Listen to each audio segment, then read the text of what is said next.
Hi guys. Have you noticed a new company on the scene for 009 modelling called the Miniature Modelers Hub?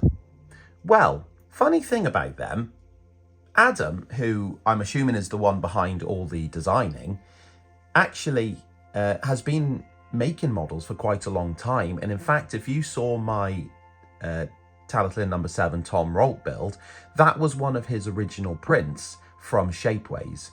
I said at the time that the print itself was fantastic, but Shapeways had made a mess of printing it. Luckily, things have changed, and the Miniature Modelers Hub now provide the kits themselves, and it has gone through some serious glow up to get to where it is now. The kits, if you've seen them, are looking amazing, like top tier amazing. And I am chuffed to bits that they have provided me with, well, essentially 3 goodie boxes of kits to build, which is good because I'm looking for any excuse not to build trees for Nant Gwernal, so this has come at the right time. This first coach is one that I've wanted to do for a very long time because it's used in a lot of rigs on the railway, and this is the new coach 7, and I say the new because it's actually, I believe, an old an X-Penryn chassis. So it was rebuilt, I don't know, probably in the 80s, 90s, I think, late 80s. And it's quite nice because it looks like it's the same style as the bogie coaches, but in a 4-wheel setup. And yeah, it's one that's always included. So if I want to be modelling current rigs, then this is one that has to be in it. Now, looking at how these come straight off the bat, you can see the detail is incredible. The support structure, I mean, look at that support net. I wish I had a support network just like this coach does. Okay, so I got all the supports off and I've now sprayed it with a coat of primer just so you can have a better look at the detail and like the paneling, and it's just great, isn't it? It looks so good. Even the axle boxes have got really nice detail on them. I really love 3D printing and I really wish I was good at it, but I'm not. So I have to keep going to other people for my stuff, which is fine because they've got an actual gift for it. So going on to the paint, I said before that I now spray with a rattle can, and this is Italian red. It just saves getting the paintbrush fired up. So I give it a good mix first, always give it a good mix. Okay. There we go. Right.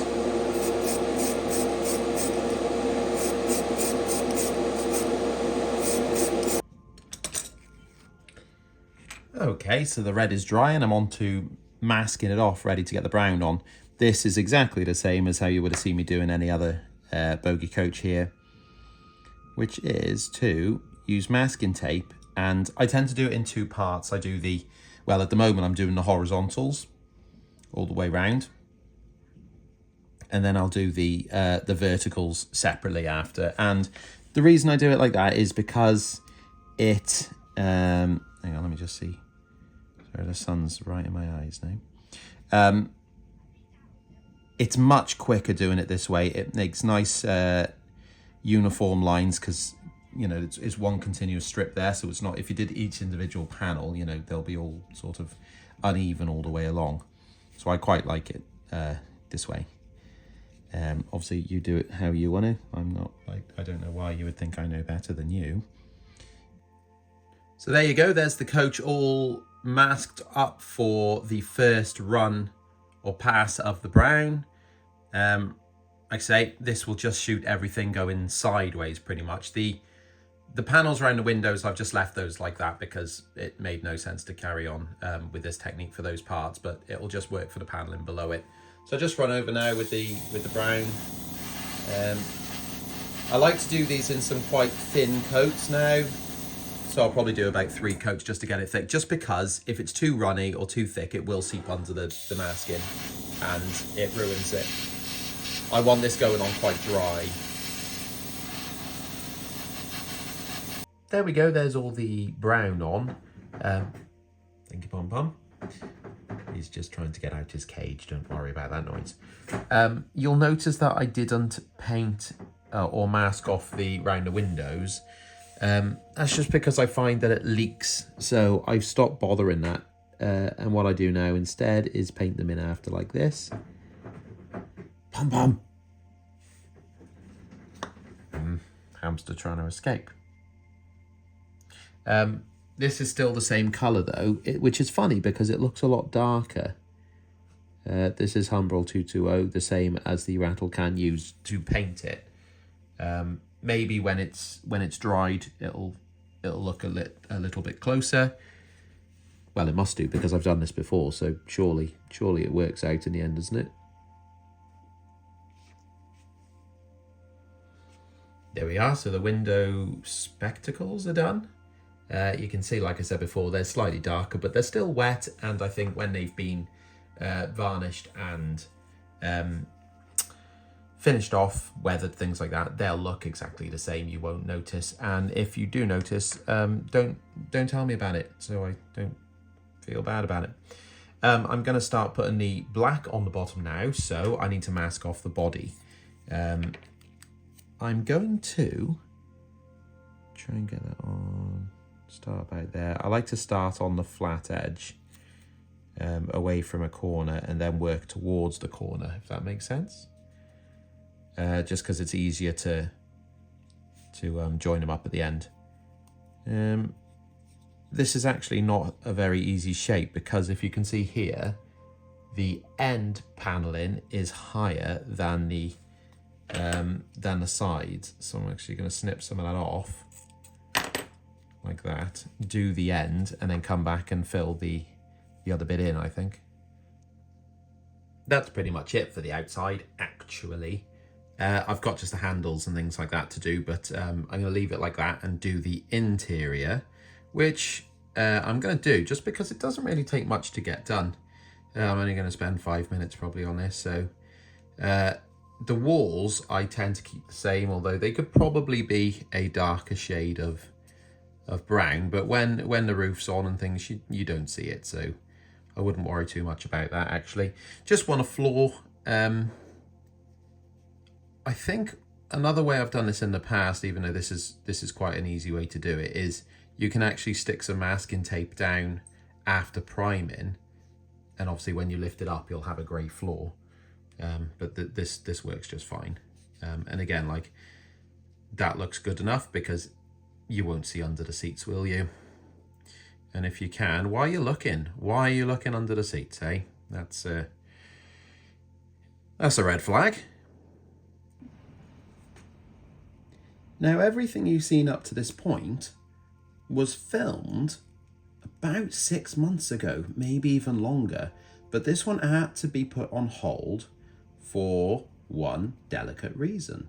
I didn't have decals for the numbers on number 7, as well as a couple others which you haven't actually seen yet. So what I had to do was have Enden Valley custom decals make them up, which you can just about see here. So I'm just cutting them up, but finally I have them. And this is, I don't know, it's slightly annoying because I wanted to have this one ready quite early on because it's a coach that seems to pop up quite a lot in the trains on the TR. So you're always in some sort of set, but there we go. Now look at that child locks getting safety lock latches, keeping me out of decal fix in case I want to fix decals underage. Right. Okay, so we're ready. I can actually do it. These ones are quite standard, actually. The ones you'll see first, which are the... Hang on. I stop talking when I pick things up. There we go. The crests, the TR crests. Standard stuff. And I had to have... should we see if it will focus up there? Actually, I had it focusing. There we go. So there we go. There's a crest, which is about not level. Cocktail stick to adjust. I think it's time we get this the weather in. Same old. Oh, I haven't varnished it.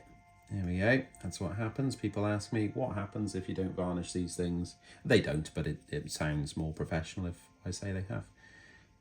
This happens. It does bead a little bit. This isn't too bad, but it will. I think if I've put the red on too heavy, it'll bead. And I actually don't want this one looking particularly dirty, so I'm going to continue to apply more and more water. That's the stuff. The old H2O. Yeah, I'm quite happy with the level of weathering on that, actually. I've gone a little bit darker on the front just because it's usually up against the engine, so it makes sense to have that a little bit more dirty than the other end. Right, I'm going to add the glazing now. I'm going to be using my old glue and glaze by Deluxe Materials because that is, in my opinion, the best stuff you can get. And they're not paying me for some reason to say that. I just voluntarily say it. So that's that really does show, doesn't it? So I'm adding a little bit just sort of over the shop here. Doesn't have to be perfect, and it's quite thick, so it's not like it's going to run round to the front of them. Then I've pre-cut some glazing, and I didn't have any glazing sheets that I was using from the 4D kit sent strips with them, and it was a really nice plastic, but I haven't got enough of that, so I'm using this stuff, which is I think it's an old ratio kit that I've kept the box for because it's, you know, clear plastic and it's pretty flat, so that's good enough for me. That's gone in, and well, I mean, that's it. That's how you do it. Do the sides as well, do the ends, and you got yourself a little glazed coach.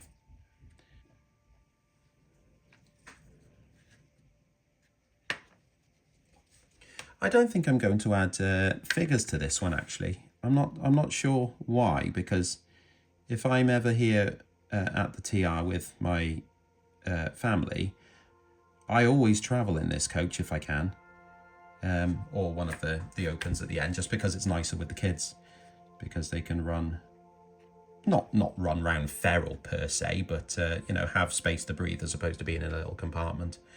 So for now, I'm actually going to glue the roof on because I'm not going to get in to put figures in there. And that's about it. Oh, wheels. Where did I put the wheels? Well, finally, we have got to the end of build number 7, which has been a long time coming. Not for you guys, because you haven't been in the room with me. I was going to do a nice little reveal of a train pulling this one because it completes a proper set, but you have the hand of shame pushing it along because I've been to do a talk this week, if you've seen online, at the Shrewsbury Modelling Club, and I took this section of Nagwinner with me, and it's not actually set up to wired up to run trains right now. It's all just in bits. So that'll be as good as you get using my hand, which is, you know, it's a good hand. It does the job. I'm really chuffed, not just because this is obviously a highly detailed kit, which I've come to assume as standard from Miniature Modelers Hub now, but the fact that this is one of my favourite coaches on the TR because it's a little bit more obscure than some of the other stuff. It's not a proper original 4-wheel coach, but it's also not a bogey coach, so it's sort of just stuck in the middle. It's got a bit of a funny past, but it's a lovely model, really nice. Like I said, I mean, this is exactly what you're expecting now, isn't it? It's got everything on it. It's got the gear underneath as well that you can see on the side. It's got bits on the you know, like pipes and stuff on it. It's also got, which you might see I picked out, the little tiny lock. Those little black dots there, those aren't accidental, they are intentional. I've painted on I'm assuming the locks where they would lock the coach up, but they were raised detail on this. So there we go, that's one. I'm going to get the layout back together so I can do a couple of running sessions. I'm thinking the stock that we've got now, I should do a Talyllyn specific running session, and then I'm also going to do a Skarloey specific running session, but I'm missing, well, obviously we don't talk about Sir Handel, but there's another one I need to build that I've got here waiting, so I'm going to get that one sorted next. So once again, thank you so much for watching. Thank you for watching all my other videos. Thank you for watching the Rail 200 diorama challenge if you watch that. Hopefully at some point soon I get to go to the NEC with it, but we don't know. I know a lot of other modelers saying the fun is in the building, which it is, but the fun is also in winning. So I would like to get somewhere near the end. I don't think I'll win with that one, but maybe I can get shortlisted, which would be, that's enough for me really. I think that would be great. But anyway, I'm going to go now because I've got a duckling outside for the first time. What a good boy. Cheers.